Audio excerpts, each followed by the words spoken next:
السلام عليكم زوار ومتابعي قناة محمد عطاري. موضوع اليوم سوف نتحدث فيه حول الفواكه الصحية والمفيدة لطيور الكناري. إخواني، أنصح بتقديم الفواكه للطيور لما فيها من فوائد صحية كبيرة.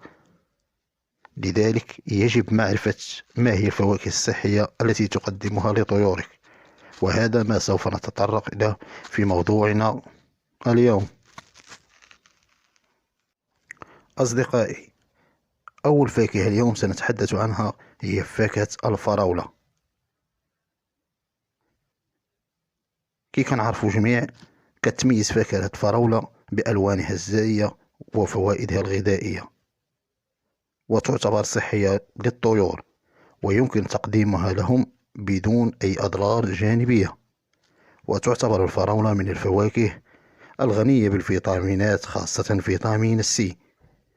والفراولة من الفواكه الغنية بالماء والألياف، وبذلك فهي مفيدة ومحاربة للإمساك، وتساهم في الحد من العطش عند الطيور الكنار. وكذلك تمتاز الفراولة باحتوائها على نسبة عالية من الفيتامين السي، بالإضافة إلى الفيتامين A و E. وتعتبر الفراولة من الفواكه الرافعة للمناعة، ولذلك أنصح بتقديمها في عملية التحضير لموسم التزاوج وإطعام الفراخ. وهي غنية أيضا بالمغنيسيوم والبوتاسيوم، وهي تعتبر من العناصر التي تساهم في علاج ضغط الدم وخفض نسبة الكوليسترول. ولذلك الفراولة مفيدة للطيور التي تعاني من التشحيم.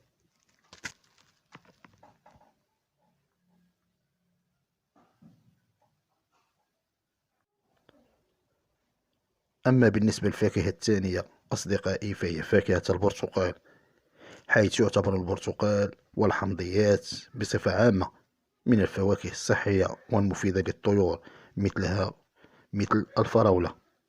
والبرتقال من الفواكه الموسمية الأكثر استهلاكا في فصل الشتاء، وهذه الميزة لم تأتي من فراغ، وإنما في فوائدها الغذائية والصحية المفيدة للطيور.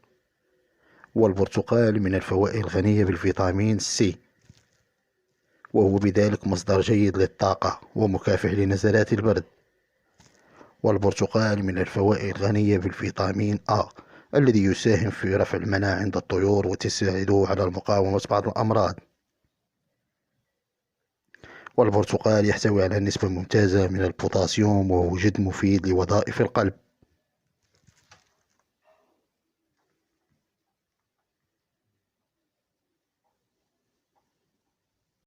بالنسبة للفاكهة الثالثة إخواني، فهي فاكهة الموز، حيث يعتبر الموز من الفواكه الشهية وله عدة فوائد، ويعتبر من الفواكه الصحية والمفيدة للطيور.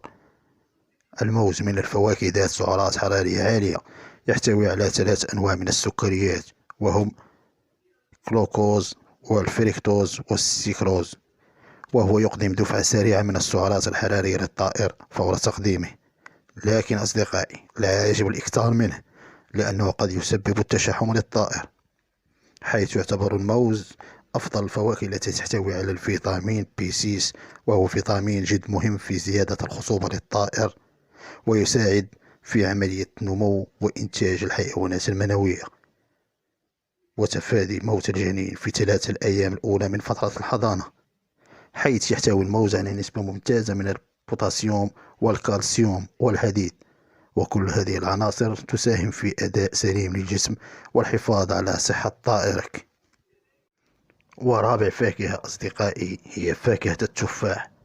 كما يعلم الجميع، التفاح فاكهة أكثر شهرة واستعمالا بين مربي الطيور.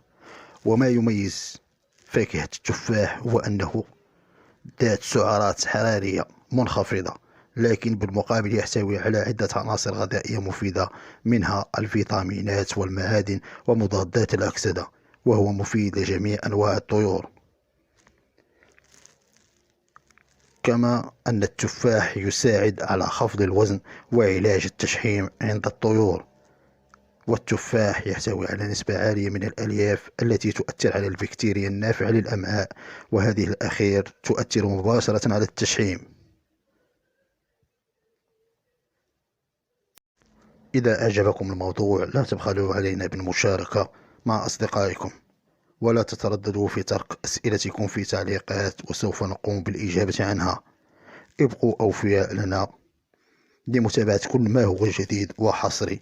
وشكرا أصدقائي، إلى حلقة قادمة وموضوع آخر بإذن الله.